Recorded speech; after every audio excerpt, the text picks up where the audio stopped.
The COVID-19 pandemic is an unprecedented crisis for this country. The virus is 10 times more deadly than the seasonal flu, and it's more contagious to boot. And because our government did not act sooner to implement widespread testing and social distancing protocol, America's infection rate is climbing faster than countries more prepared to deal with the crisis.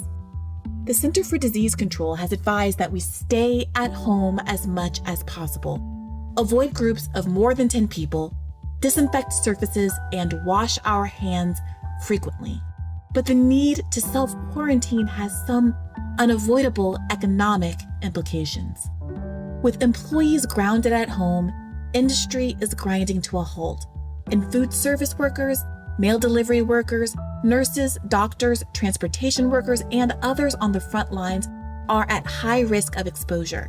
Nearly 1 in 5 households have reported being laid off or having their hours cut back, and unemployment has been predicted to get as high as 20 or 30%, possibly eclipsing unemployment numbers seen during the Great Depression. Our public health system is unprepared for this crisis. We don't have enough test kits to effectively track and contain the illness. And moreover, because we are the only one of the wealthiest countries in the world not to guarantee healthcare as a human right, people who feel ill are afraid to get treatment for fear that it might bankrupt them. In so many ways, the coronavirus has sped up the slow-moving crises that were already in motion in this country. Our economy is fragile because it's built on tax cuts for the rich and temporary, inadequate relief for working families. Americans are extremely vulnerable to layoffs because 80% live paycheck to paycheck. Real wages haven't risen with inflation. Our healthcare is tied to our employment status, and we're paying on average 30% of our incomes just to keep a roof over our heads. Now, what you need to know is how we're going to help American families survive. Here is Bernie's plan. Simply put, Bernie knows we need to act now to decrease the amount of money leaving households and increase the amount coming in. Let's first deal with the amount of money coming in. Americans face record unemployment numbers. So, under Bernie's plan, the government will help keep workers on payroll, and every American will receive direct cash payments of $2,000 every month for the duration of this crisis. If you're laid off, we will expand unemployment insurance to cover 100% of your prior salary up to $75,000 a year. Now let's deal with the money going out, aka your expenses. Among the top household budget items are housing, utilities, and student debt.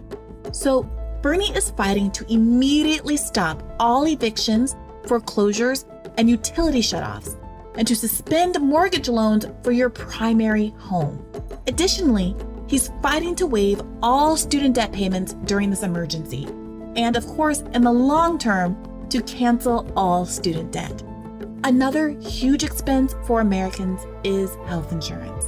Medical debt is the #1 cause of bankruptcy, and this crisis isn't making it any easier. Under Bernie's plan, every American will be covered for all their healthcare needs during this crisis, whether corona-related or not, and importantly, whether they're employed or not. Now, to make sure this crisis is over as soon as possible, Bernie has a plan to empower healthcare workers to defeat this virus. His plan would direct emergency funding to Medicare and Medicaid services to make sure everyone gets treatment and testing for free.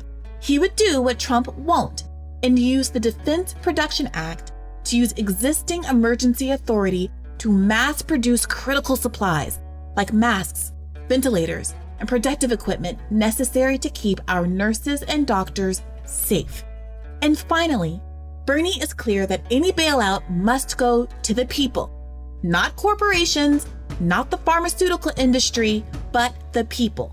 We must prosecute price gougers and self-dealers, ban stock buybacks, and condition any relief on a commitment from corporations not to lay off workers and to pay them a livable wage.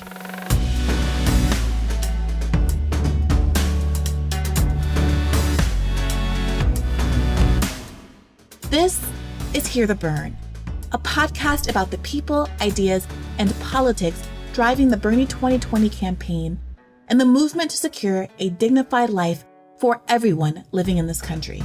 My name is Briahna Joy Gray, and I'm coming to you from campaign headquarters in Washington, D.C. Leadership in a time of crisis is essential.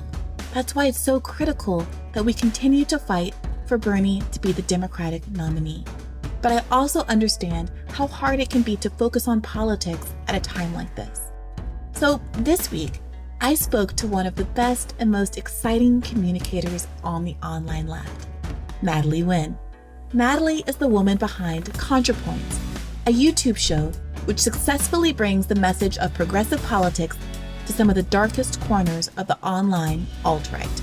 If you're not already familiar with her, now is the time to learn. She has nearly 1 billion subscribers, and her videos have chalked up over 33 million views. She's smart, funny, insightful, and her videos are theatrical and dynamic in a way that illustrates some sometimes difficult subject matter really, really well. So this week, as we process some pretty tough world events, I thought there's no one better to help us process than Natalie. Because of COVID-19, we recorded from home, and we're not able to provide video for the interview. But frankly, I don't think this video needs it at all. So without further delay, Natalie Wynn. Natalie Wynn, it's been so long since I've been wanting to talk to you, in part because you are arguably the most popular and insightful and incisive and entertaining voice on the left in this online leftist space that is quickly emerging and which in this moment seems more critical than ever.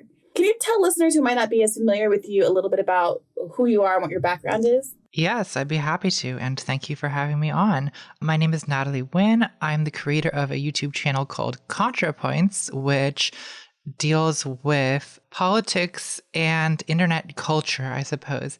And I started back in 2016, so it's been about 4 years of this now. And the topics I've covered, I started out covering the alt-right when that was like a new menace before Trump was elected. And then I've kind of since shifted to covering more like internet subcultures like incels or that kind of thing. The part that people are missing, in part because this is an audio-only interview, and in part because, this is my show, which isn't as visually spectacular as yours, is that you also have this entertainment value where you have these elaborate sets and costumes and really great editing and lighting that make subjects which can seem perhaps kind of didactic or heavy-handed in other circumstances feel really accessible and fun. Yeah, I think of myself like as an entertainer first, as a YouTuber. Like that's kind of how YouTube works. I mean, sure, there's educational, informative content there, but it's YouTube. You're competing against all the other stuff on that site, people playing video games, people doing makeup, drama, tea spill, cats falling down the stairs, whatever it is. And so you have to kind of, you have to hold people's attention somehow. And it's not exactly the case that I want to be an entertainer, just out of necessity. No, like that's what I like doing. Like I like doing the costumes and I like putting on a more theatrical production. So, and I found ways to use it actually in a kind of, in a way that's more than just entertainment. Like I'll do these character dialogues, which I think have kind of helped me approach complicated topics in a more nuanced way than just sort of ranting at a camera would. Yeah, and the other part is that if you were just to be sitting on the sidelines and anticipating what kind of messaging would get through to incels or people who are on the alt-right, you might not presume that a trans PhD student with colorful costumes and sets talking about the left would be the best vehicle for that. But you have managed to get through to and flip, if you will, people who one might presume their kind of biases and backgrounds might make them not receptive to you. What do you think it is about the way you communicate that is so effective? Well, I try to enter the emotional worldview, I suppose you could put it, of these groups. So if we're talking about incels, like I spend a sort of dangerous amount of time on their forums, dangerous to my own mind and sanity. But I spend a dangerous amount of time on those forums, or just like sort of immersing myself in these dark parts of internet culture. And I sort of like learned to be able to think and feel like they do, to sort of encounter a situation and be like, okay, how does an incel react to this? Like translate this into incel language. And then you can sort of start to I can look at myself as they're going to look at me, and I can look at my ideas as they'll look at them. And then I can kind of try to present that in the way that's going to sort of vibrate like the most in harmony with their sensitivities, I guess. So, I mean, obviously I'm not the best person to be doing this. Like probably, oh, this is a terrible thing to say. Probably like, I don't know, a straight white man would be better. But there's not any straight, just happen not to be any straight white men who are better at this than me. So, wow, that sounds terrible, but but it's true. I'm sorry. I'm just good at it. Well, I think that's really interesting because sometimes, and we've talked about this in the podcast before, there is this sentiment that I hear sometimes from folks that says, the bad people are bad, and to want to reach out to them is a fool's errand. They cannot be changed. There's this kind of like essentialist view of people who don't agree with you already politically. And whereas I perceive the work of politics to be largely about persuasion and being able to put together coalitions that can advance shared goals, there is a certain hesitance among people to say, reach out to ideologically opposed people, because the presumption is that the only way to get those folks to agree with you is to compromise some aspect of your own ideology and throw people who are more vulnerable under the bus. And of course, that is not the case. And then we see that in the coalition that Bernie Sanders has been putting together, right? When you look around and you see that overwhelming majorities of Americans, including a majority of Republicans, support Medicare for all and a $15 minimum wage and having workers on corporate boards, then you can simply offer those things and get a lot of people aligned with you who might not otherwise have been aligned with you. But the people I have found over and over again most willing to have those conversations are people who tend to belong to historically marginalized groups, who are willing to say, hey, I have skin in the game, and I'm not willing to say that there's this population that we shouldn't be talking to. Because if they don't vote with us, if some percentage of them at least doesn't vote with us, my substantive rights are going to be on the line. And the folks who I have found most hostile to the idea of doing that work actually are the people who are more likely to be straight white men or straight cis white women. Friends of mine, who I have found repeatedly get very, very agitated with me when I speak of, Republicans or people who have voted for Trump with anything other than pure unadulterated contempt. Is that something that you've experienced? Oh, absolutely. I feel like I'm constantly being lectured by cis people on how I need to talk about trans issues, for exactly that reason, that they think that I should take this dualistic good and evil point of view. And the reality is that if you live as a trans person in this world, the fact of the matter is that most people are not on your side to begin with. And so being able to exist means being able to have some confidence that people who are ignorant or who come at you with just a bunch of nonsense, are not doing that because there's something essentially wrong with them, but because they are ignorant, which in ignorance is a potentially temporary state that people can improve in that way. And I think that, like you say, like if you believe in democracy, then you have to believe that. You have to believe that a majority of people can eventually come round to a good decision. And if you don't believe that, as it seems like an alarming number of people don't, the people who have that kind of essentialist good and evil view on things, then I don't see why you shouldn't prefer some more authoritarian system instead, which maybe some of them do.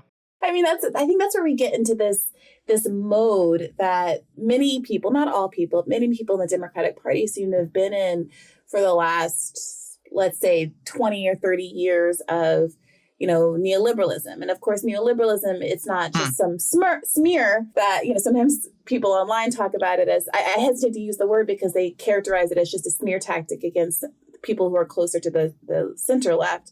But no, I'm talking about specifically third way Democrats who embraced a middle way, as it were, as they called it, to win elections after a string of defeats to Republicans in the 80s, right? Once neoliberalism was kind of proven effective, as it were, in their worldview by the successive Bill Clinton, then you have a world where you're saying, okay, we've made this compromise to say we're going to take corporate money. We're going to be able to compete on TV with Republicans and advertising because we're going to lean into this kind of Wall Street modality as well. But we're going to differentiate ourselves from Republicans by not being anti-immigrant and not being anti-gay and not being anti-Black and not being anti-Latino, et cetera, at least superficially, right? There becomes this divide between the policies, which very much are often anti-gay and anti-Black insofar as that they're economically strangling and they deport enormous numbers of people and they vote for don't ask, don't tell and all these other kinds of things. But superficially, we don't use racial epithets. We don't like Strom Thurmond and Yeah, it's like a difference in politeness as opposed to a difference in deeper substance. Exactly. Yeah. So then that's where you get this essentialism. I feel like it's like, okay, we're not even going to try to use the substantive material reasons why someone might be in a coalition. We're going to wait until the demographic reality of the country changes and just hope that if there's more Latinos, if there's more Black people as compared to the number of white people, then the party can subsist. But what you're seeing is a realignment where newer Latino voters don't necessarily vote lock and step with Democrats the way that Black voters historically have done. And people are slowly, I think not quickly enough, realizing that you actually have to offer people something to get them to vote for you. Yeah, and I think that would be the case, whatever the demographics of America turn out to be.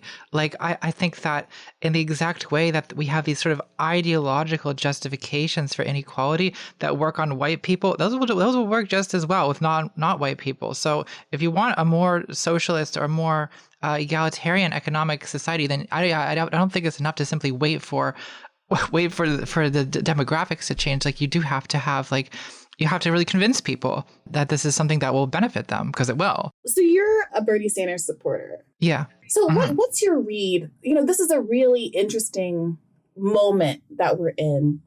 We're down in the delegate count. It's far from impossible to recover, but there's an overwhelming media narrative that early on was trying to make it seem like Joe Biden's nomination was an inevitability. And that's difficult to overcome and something that we're working to overcome with independent media here on this podcast and our live streams and other things in this campaign. But I'm curious, as an independent media maven, what your read on this current electoral moment is. I've become somewhat discouraged, I'll admit. I think I really wish young people would vote. I guess that's my take, because it's been kind of a wake-up call, I guess, for me to be on social media all the time. And it seems like everyone left of center is just sort of a whole generation, unanimously behind Bernie. That's the feeling that I have online. And then, Super Tuesday comes around and it's like, oh, damn, I guess boomers still run this country. And they do. So I think that I'm not the analyst who could give you good answers on exactly what happened or what's happening. But my sense is that either more young people need to show up and vote, or we need to start messaging towards boomers. Yeah, I think that's right. And I think that part of the frustration is that in so many ways, the campaign's messaging, or the campaign's policy platform rather, really is very well aligned with what the needs of boomers are. You see Joe Biden out here repeatedly over the course of his career attacking Social Security. You see that seniors are actually the fastest growing group of people who are under the boot of student loan debt. 60,000 seniors have their Social Security checks garnished for student loan payments. I didn't know that. Yeah, I've been using that stat more frequently because every time I say it, everyone says, oh gosh, I didn't know that. But it is true. And so I think it is incumbent on the campaign to message more clearly that that's what's going on. We have amazing, long-term home care programs. And this moment where so many people are stuck at home who have elderly relatives. I mean, I have, a grandmother in Ohio that I'm thinking about who has home care aides coming in and out of her house all day. She lives with my aunt who works with, a lot of clients in an opioid addiction treatment center, right? So it's a lot of physical contact, and now she's coming home. It's a messy situation for everyone.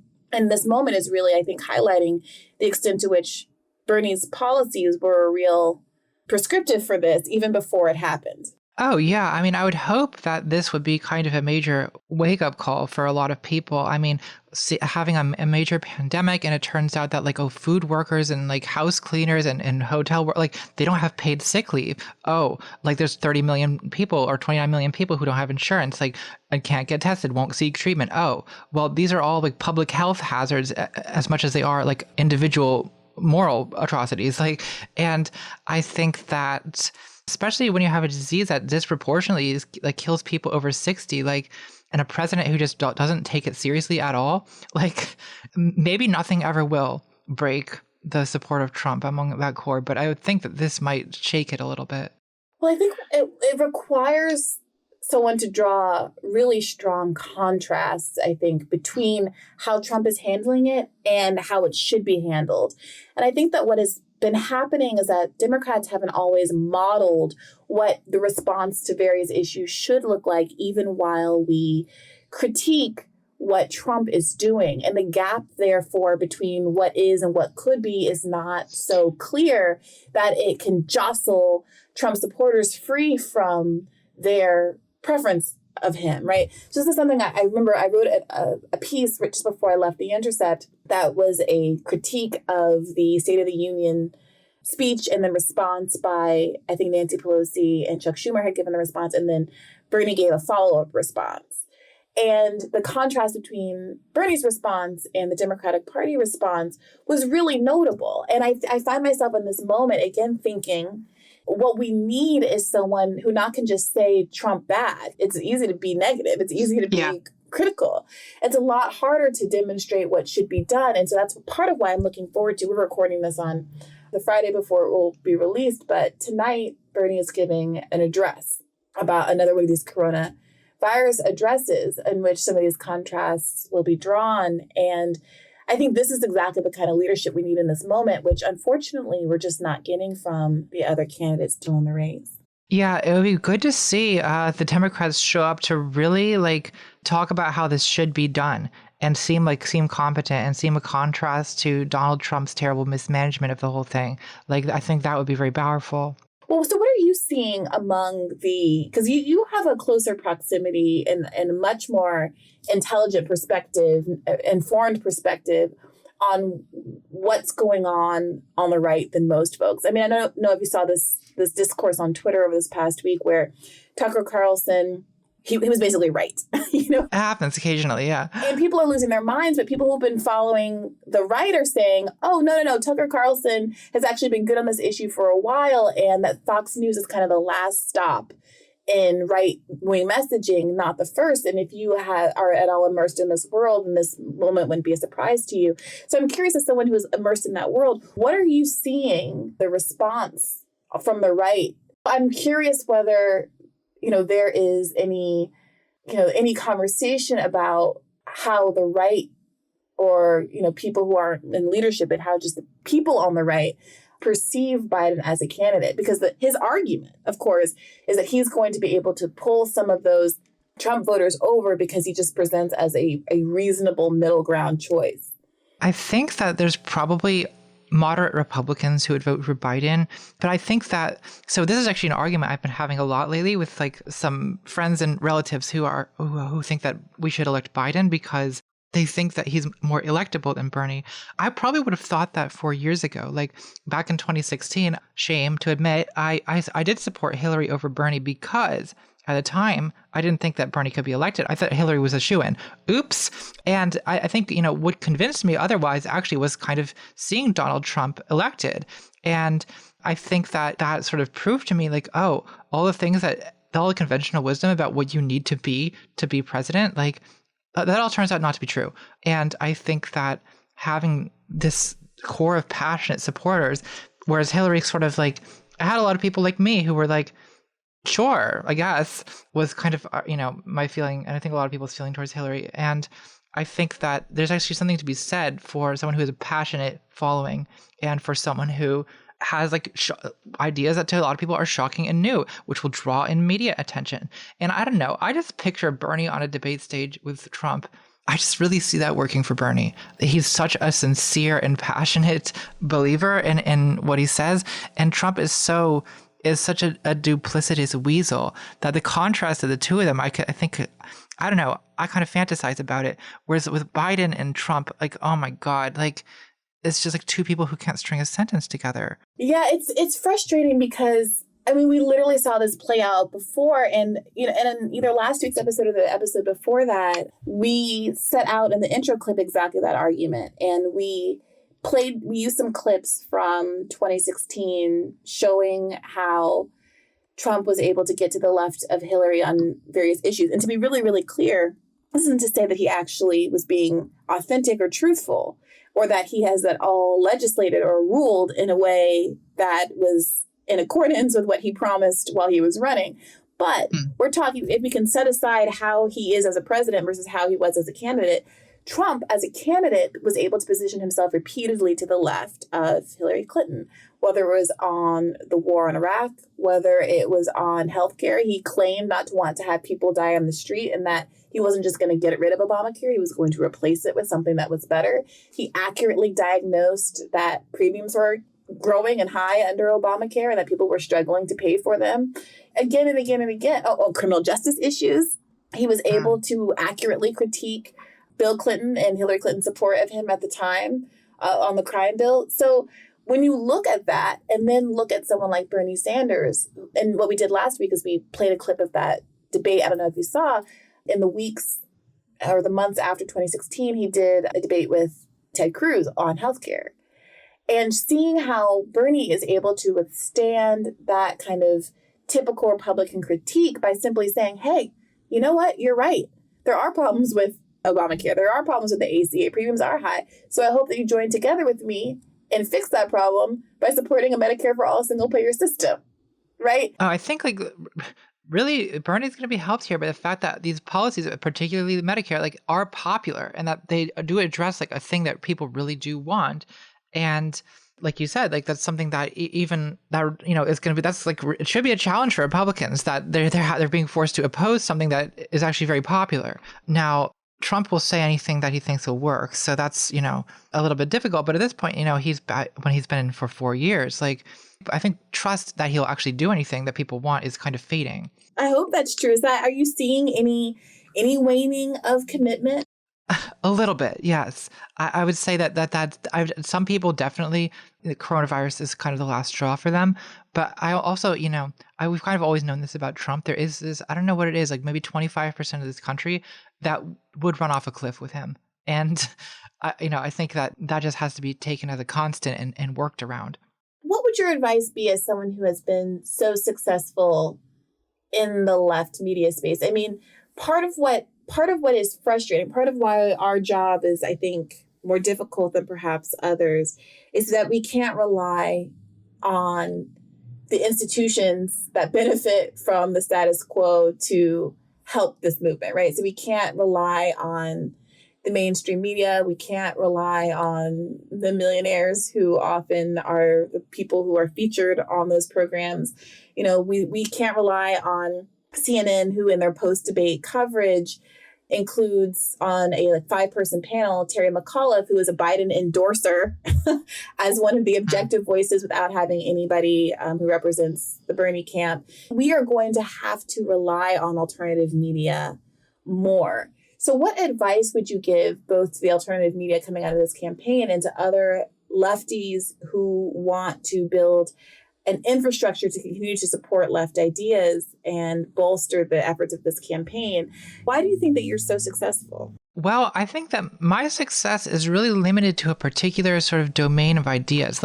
I can't do everything, but I can tell you what I do for the environment that I'm in.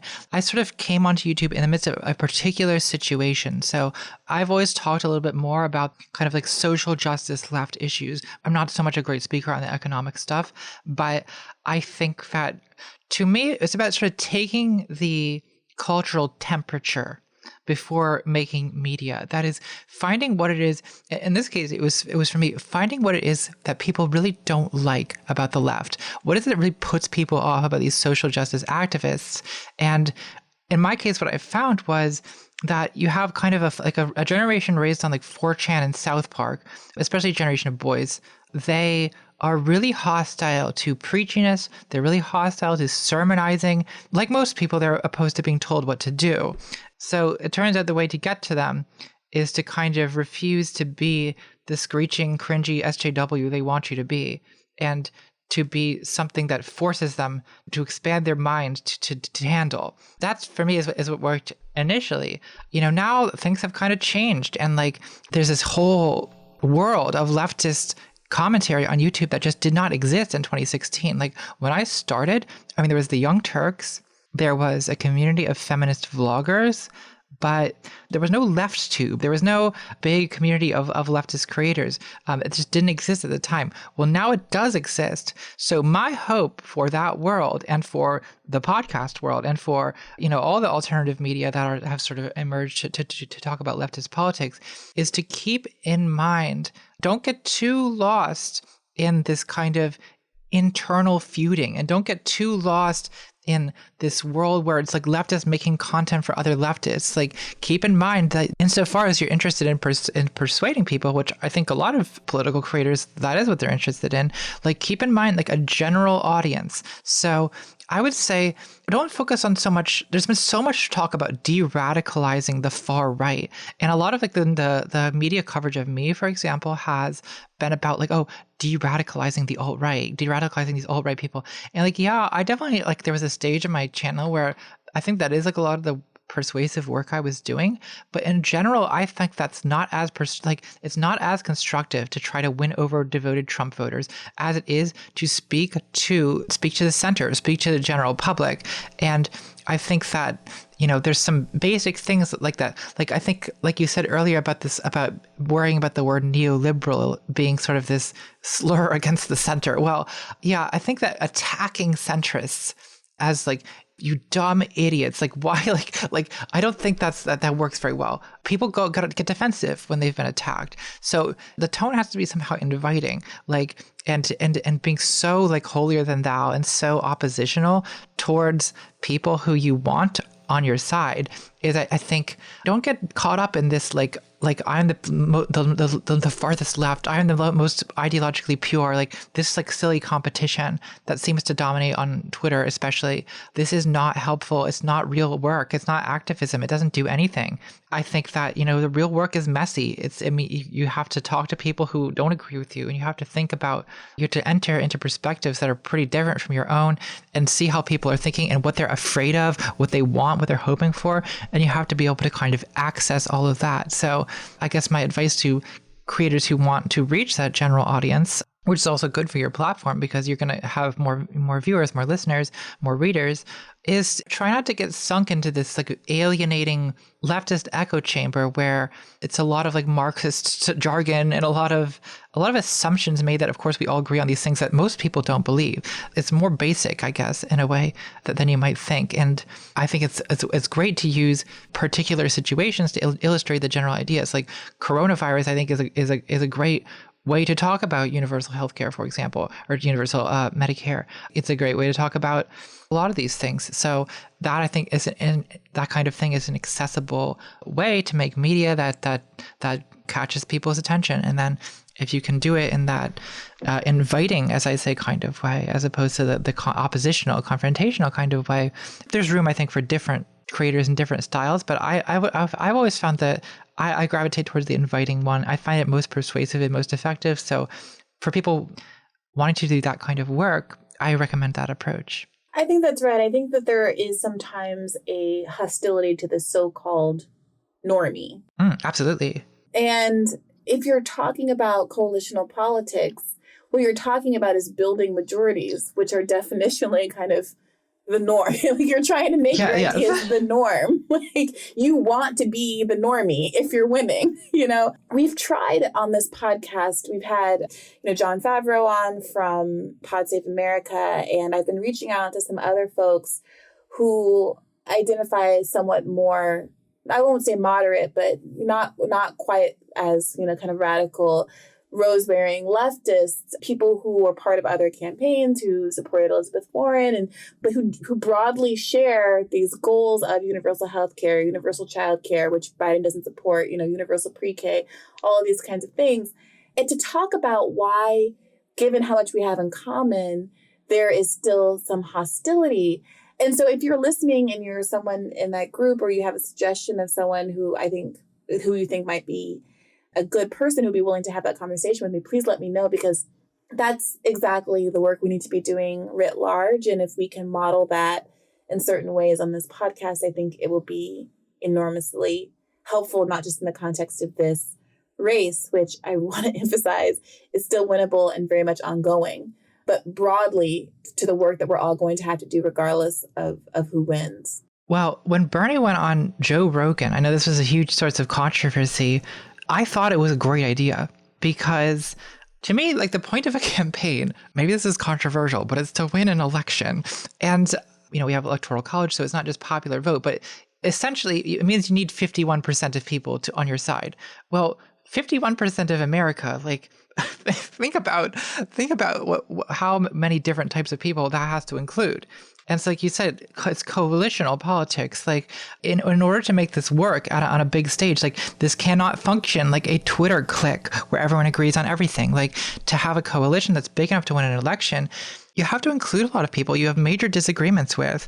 And this is one thing that makes me really hopeless, is seeing the way that fails to happen. Like, we're talking about a huge coalition. We're talking about, like, the LGBT people have to get along with the union people, and who have to get along with the, like, civil rights, Black Lives Matter people who have to get along with the feminists. And it's like, not only does that seem to not happen on social media a lot of the time, even within, like, LGBT, like, there's, like, massive disagreement. Even within the T of LGBT, this is my little world, like, the fighting is just so intense and so pointless that it makes me despair, because it's like, if we can't even come together politically as the T and LGBT, like how are we gonna work, like, with the rest of that group and with the rest of all these other groups that we need to form a coalition with? At some point, there has to be this acceptance that, like, okay, there's gonna be these points of opposition, points of conflict. That's just how it is when you are in a diverse social group.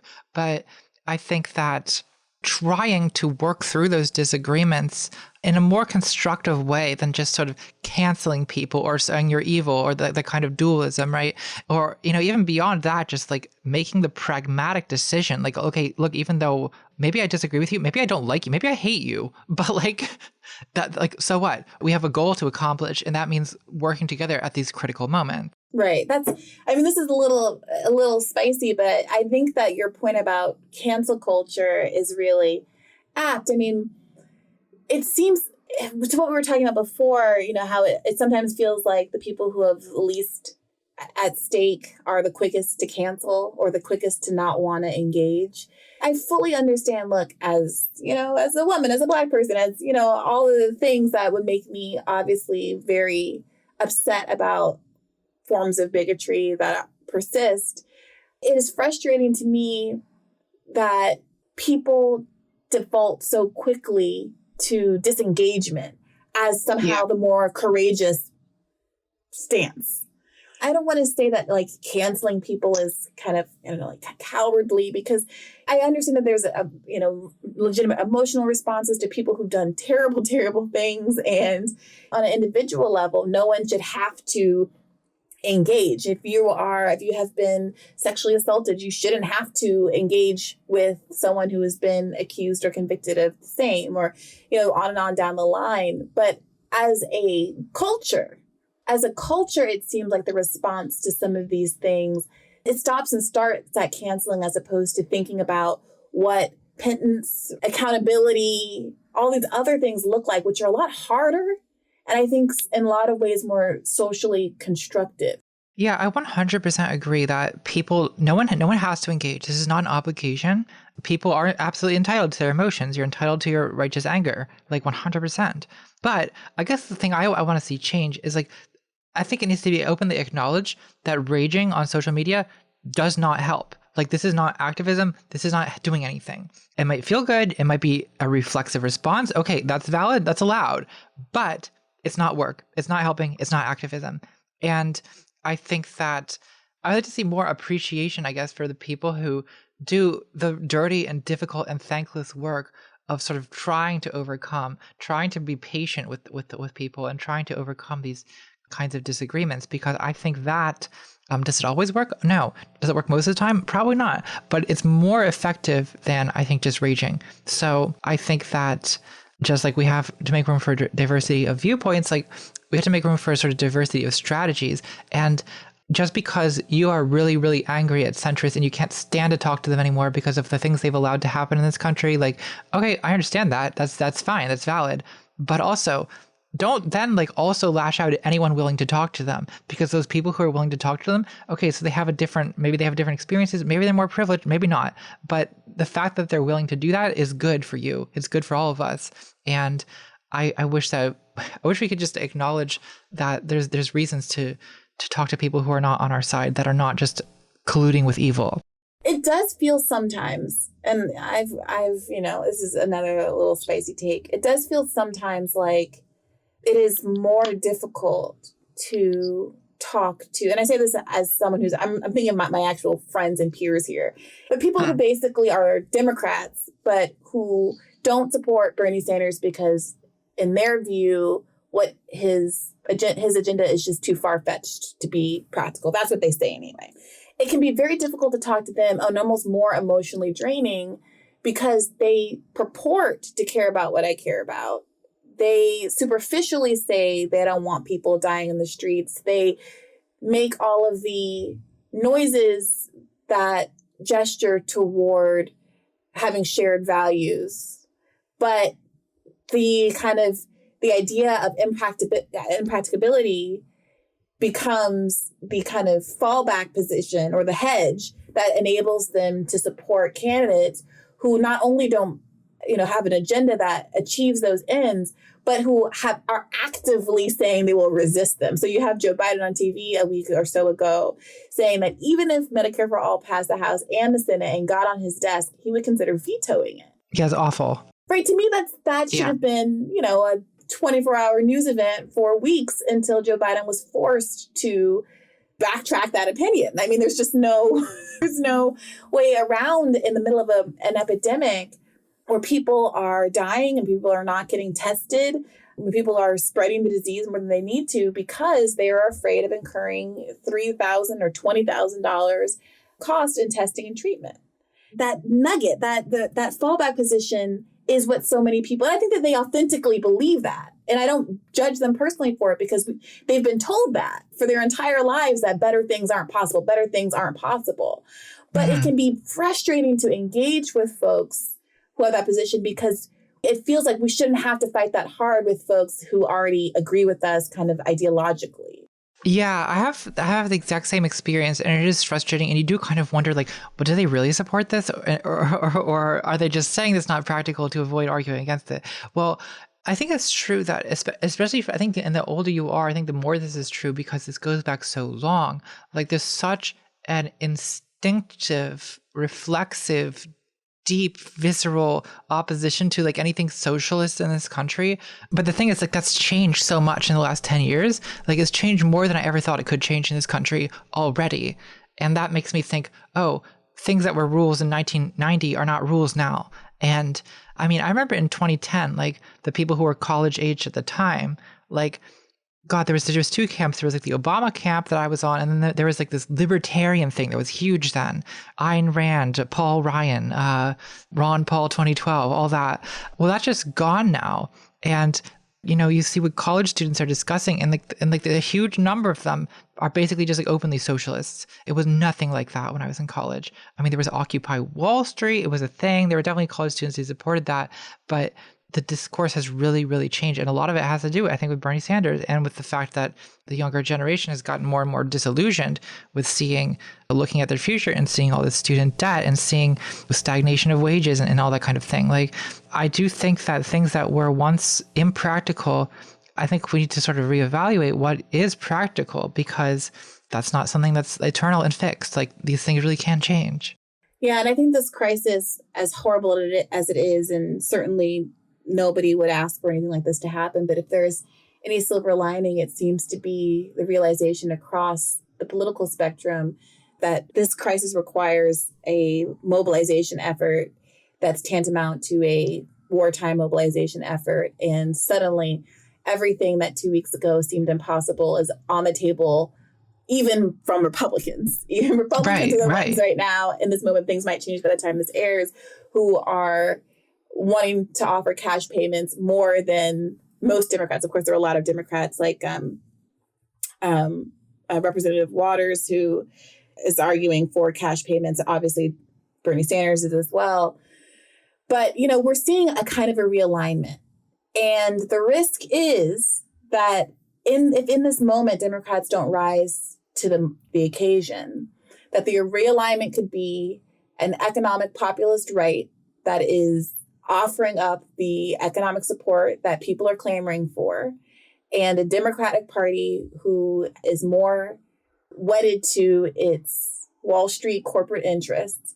And we have going forward the choice between a fascist, racist, populist state candidate party and a Bloomberg-like, technically nice to marginalized people, but politically bereft of policies that actually benefit them.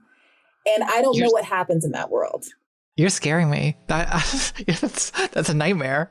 And it's also very plausible, isn't it? Yeah, that's terrifying. Yeah, well, I certainly hope it doesn't happen, but I can imagine it happening. Yeah, I don't know what we'll do if that's the situation we end up in. Although it's not really that much worse than the situation we've had, where it is a not even economically populist, like fascist, right? And then as you've described with the Democratic Party, it shouldn't take a pandemic to get people to realize this, because the next pandemic is like any historical awareness. You can see pandemics happen. Like, if you don't have the system in place to deal with it, like, it's just, these things will happen again and again. And it's maddening that in this country we can get a war effort together. We can immediately somehow have the resources to invade Middle Eastern countries, but then somehow we can't get enough tests for an epidemic that is devastating our own country. It's madness to me. Right. Well, none of this has to happen because we have half of Americans who haven't voted yet. And I think polls are showing that this pandemic is really changing minds. The gap between Bernie and Biden is closing at a rapid rate. I think that's part of why you haven't seen Biden in the public sphere at all. He is now, I think, increasingly being judged for not being present in a way that you would hope a leader would be in this crisis.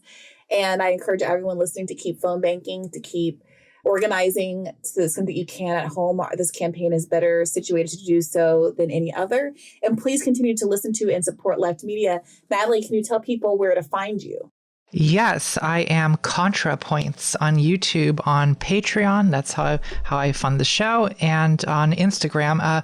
I do tweet occasionally. I tweeted to endorse Bernie, but I generally don't tweet anymore. But I'm ContraPoints on Twitter as well. Okay, and I really highly recommend that anybody who is not already a listener checks her out. Do you have one or two of your most popular kind of videos that you think folks should listen to first to get a taste of what the ContraPoints experience is like? Sure. Yeah. I guess people often start with my incels video. That's the most popular one. It seems to bring a lot of people to the channel. It's a little bit older now. I guess there's a video called Opulence. That's a good one to start with. I think it's a video that speaks for itself, whereas some of my other ones, it sort of helps to know my other videos first. So you can start there. Okay. Fabulous. Thank you so much. I've been so eager to talk to you for so long, and hopefully we can get together and do this in person at some point after all of this is over. Yes, I would love that. It's great hearing from you again, and thank you for having me on.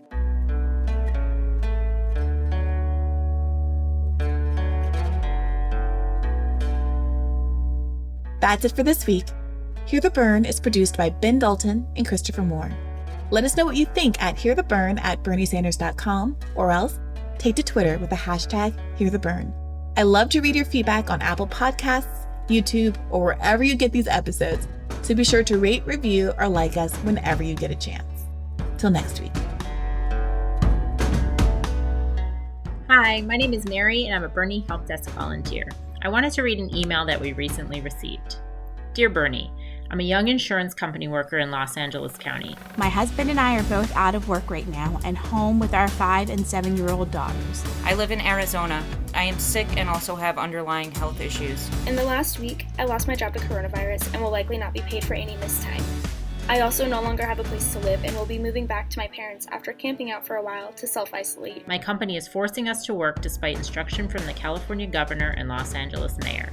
We have been told we cannot do our job from home. My husband is immunocompromised, and we are underinsured. I am proud to have supported and donated to your campaign in 2016 and 2020.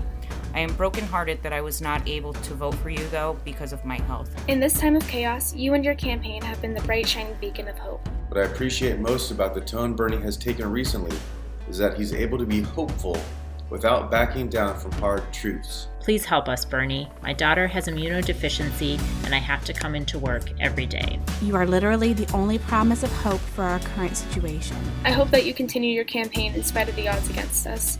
You know better than I do how hard it is to fight against the establishment. Thank you for fighting for us despite everything. And if there's anything we need in these hard times, it's the promise that when the dust settles, it is possible for things to change for the better. I can't do much volunteering while I am living out of my car, but I'll be back on my feet soon and will be attending our county assembly virtually to try to be a delegate for you. Thank you for all you have done and continue to do for me and everyone else who is suffering. Not me, us.